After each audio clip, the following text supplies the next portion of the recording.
Well, here we are again. This was me in the mid-1990s waffling on about complicated ways to improve the soundtrack of our videos, using such arcane techniques as one-pass editing, the lift and mix technique, and other such methods long since consigned to the bin. All we had available was expensive, heavy analogue equipment with lots of buttons to press at nearly the right time to ensure things happened roughly when they should. Aside from the shelf about to collapse from the weight of all the equipment heaped upon it, things have changed an awful lot.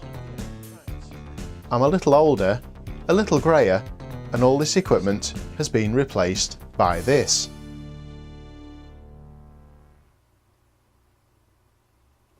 When I was working on Thinking Time, I realised how much things had changed, but also how much they'd stayed the same.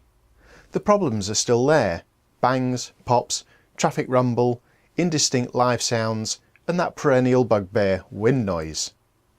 Because these sounds have been and always will be with you, it's what you record them onto and what you can do with them that has changed. Editing today should be a far easier affair than it was in the middle 90s. Once your editing software is set up and running as it should be, it's a simple case of loading the footage from your camcorder into the computer, clicking and dragging it onto a timeline, chopping it to size, and then moving on to the next one. When you're done, add some background music and maybe a little pre-prepared commentary, and hey presto, a finished movie. You could edit a good movie in a weekend, easily. But how do you turn a good movie into a great movie? It's true that a great deal hangs on the quality of camera work, but sound plays its part too. It often plays second fiddle to the visuals, and in some cases rightly so, but a great movie can only be achieved if you have great sound. By that I don't mean everything must be perfect or sound like it would do in a cinema, but care can be taken to eliminate many problems with sound.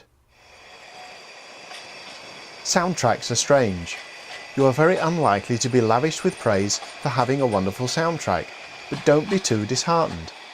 This is not because you don't have a wonderful soundtrack, but viewers tend not to notice it like they would a wonderful set of visual images. The Grand Canyon, Niagara Falls, Mount Everest, even wide open and impressive areas in the UK have the ability to make people say, "Wow, that looks great."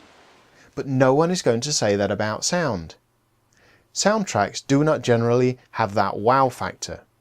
Because of this, people only tend to notice soundtracks when they go wrong. I enjoyed that movie, but wasn't the wind noise awful on top of that mountain? Or, fabulous waterfall you filmed there, to you, but it scared the living daylights out of me when the sound blasted in, to themselves. So, go and film something, and ensure the visuals are spot on, but spare a thought for the humble soundtrack as well, and keep an ear out for potential hazards and try and avoid them, or at least be aware of them. There aren't that many really.